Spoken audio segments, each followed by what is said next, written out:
ole ui WEE hian kan la saklar tang mai ni thin Isua ka thinlungin ka hmangaih deuh dewa ti hiran request a alo mom khop mai kan ko hran tui kwal Presbyterian ko hran a chuan E ki te F ki ten kan sa thin ani tuna hian E in kan sa dawn ani +4 in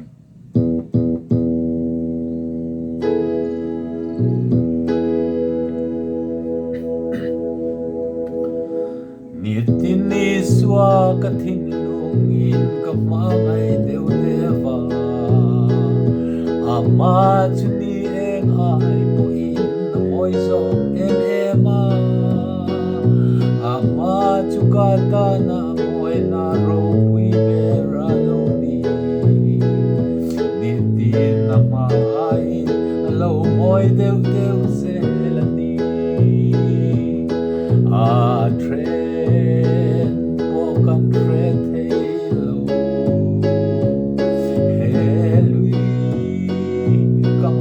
trăng hiền hồ ta xuân amain amon xuân zel turani la ta ka hui na rowe na minena lili par moi le far par si aya engani kadu ti katina ti long deuh dewa niti na mai lo moi deuh deuh se la ni a tren po kan tren hello helui kamatrang hian o ta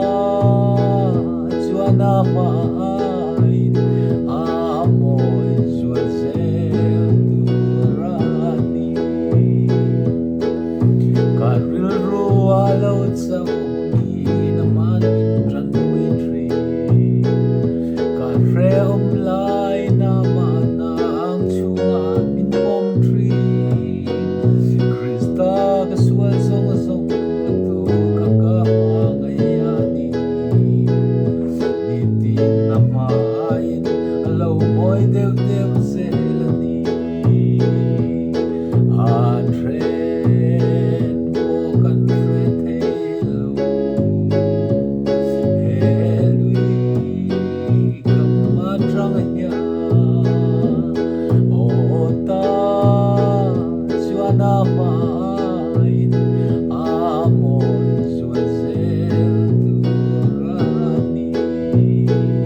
lai hian khuang pu then khatin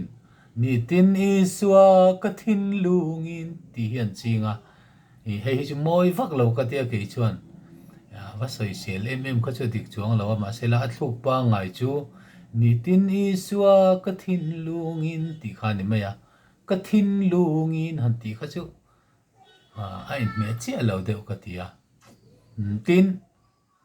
hela ka kan lam pui mu pa ka lo ngai tu dai thin chu alet tu hi zo tong alet tu reverend hau chung ania sangka zare somria ta piang ani dai towa sangka ko som sari pania thi dai towa chu ti chung chuan a hla le lin hi kum sang ni nulama te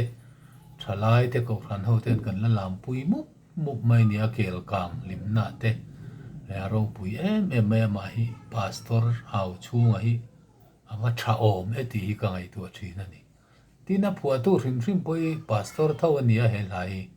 Ren WC Martin ania 19th century India Christian labo hian 19th century chu sangkhat zariat atanga